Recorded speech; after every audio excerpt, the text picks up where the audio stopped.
네, 9월 25일 멤버십 라이브 파트 1 시작하도록 하겠습니다. 거시경제 환경 전반이 그렇게 썩 좋지가 않습니다. 이 삼중고, 이 삼고 시대가 본격화되고 있다라는 전망들 계속해서 쏟아지고 있습니다. 고금리, 고환율, 이 고환율은 이제 강달러 얘기를 하는 거죠.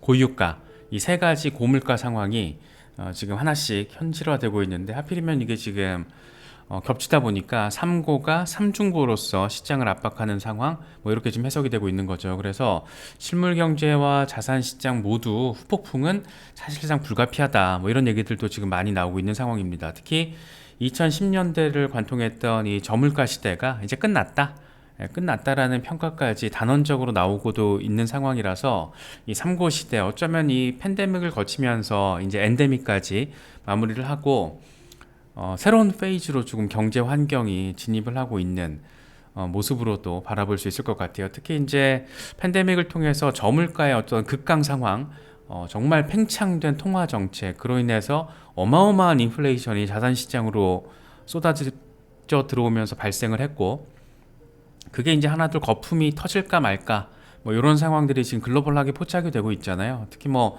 미국에서 지금 부동산 리스크 어떤 이슈를 얘기할 때 빼놓지 않는 게, 지금 도시적으로는 샌프란시스코 거의 뭐 유령 도시인데다가 거의 지금 노숙자들의 천국이 됐잖아요.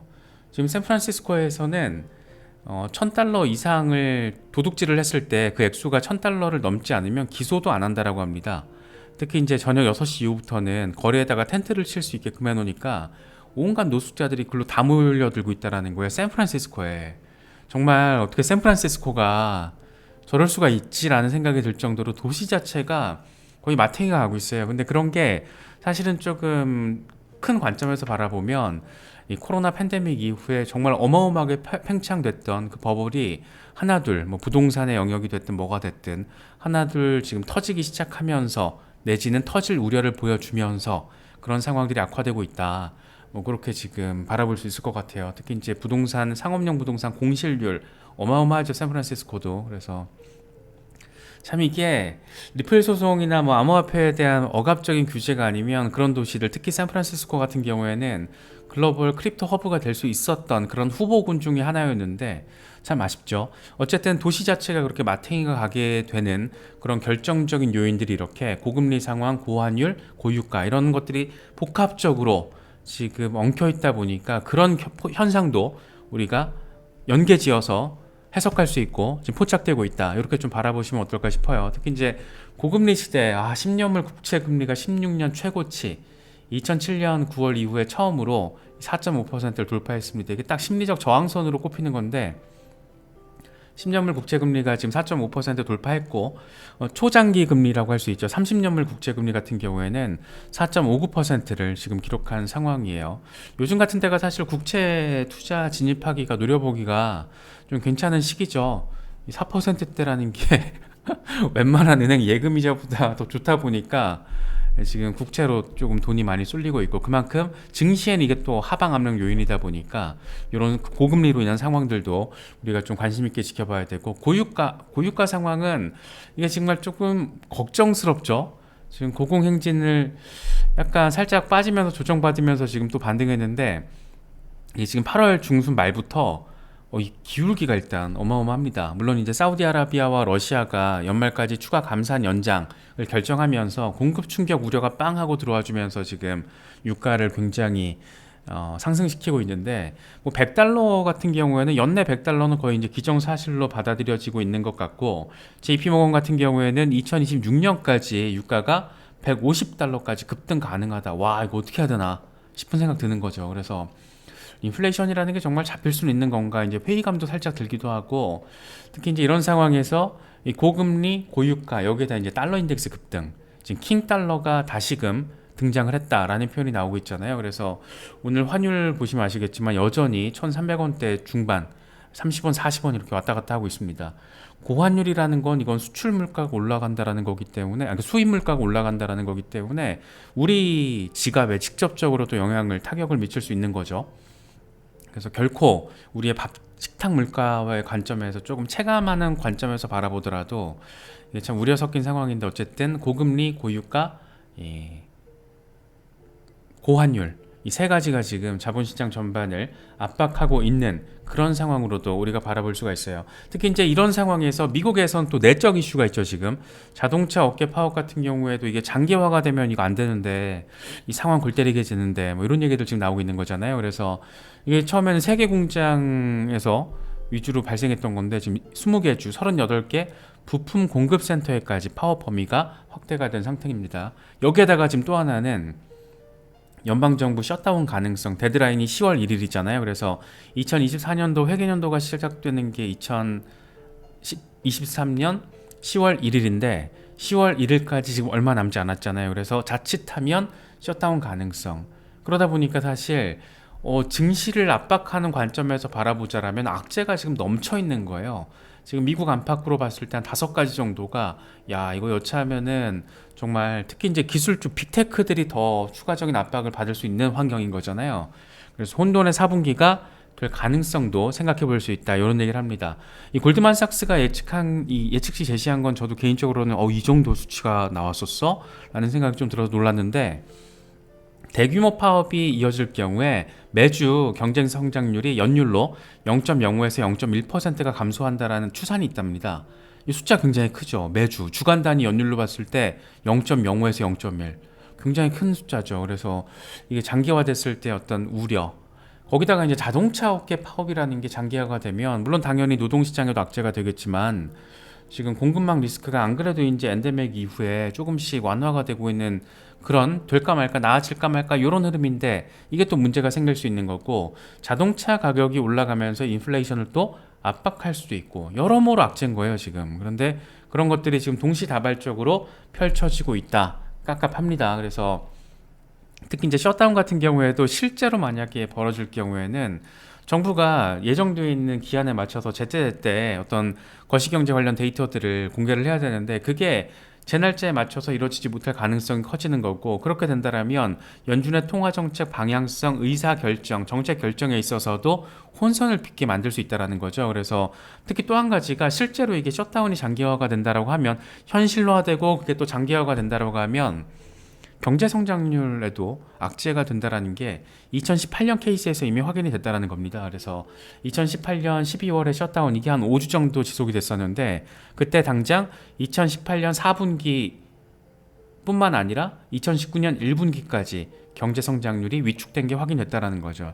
이게 데이터적으로 나올 수밖에 없는 그런 어떤 예상 가는 결과이다 보니까 참 여러모로 이게 시장에 대한 압박 이런 가능성이 지금 커져 있는 상황이다. 이렇게 조금 생각을 해보셔도 될 것 같아요. 이런 상황에서 이제 비트코인이 리스크 해지 역할을 해주면서 쫙쫙 이렇게 시세를 받아주면 좋은데 사실 이제 지금 비트코인의 그런 흐름이라는 게 아직은 약간의 모호성이 있잖아요. 예를 들면 지난번 은행 파산 이슈 시스템 리스크가 딱 터졌을 때 그때는 이제 비트코인이 반대급부를 통해서 반등을 해주면서 리스크 해지 자산의 영역으로 이제 더 강화된 모습 들어와 있다라는 거 확인을 해주기도 했는데 그게 일관적이지는 않습니다. 아직까지는. 그렇다 보니까 이게 과도기의 영역에 있다 보니까 과연 만약에 거시경제적으로나 아니면 미국 내적인 이슈가 악재로서 번졌을 때 비트코인이 어떤 흐름을 보여줄 것인가 리스크를 해치하는 자산으로서의 역할을 보여주는 게 이제 우리가 바라는 부분인데 그게 아직은 100%가 아니라는 점에서 그럴 때도 있고 아닐 때도 있다. 약간 이 과도기적인 상태라는 게 사실은 좀 아쉬운 부분이죠. 지금 일단 흐름도 그래요.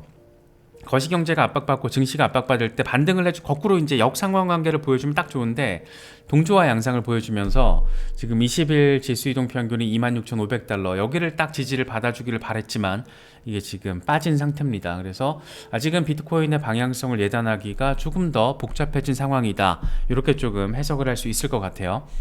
이제 라켓 쇼페드에 같은 경우에는 비트코인이 26,500달러 20일 지수이동 평균 지지에서 실패할 경우에는 24,800달러 중요 지지라인에 대한 리테스트 벌어질 가능성이 있고 반면 황소가 이제 50일 단순이동 평균이 27,000달러 부근인데 여기를 돌파 지지를 받아줄 경우에는 28,100달러까지도 가능성 있다. 뭐 이런 얘기들도 해놓은 상태입니다.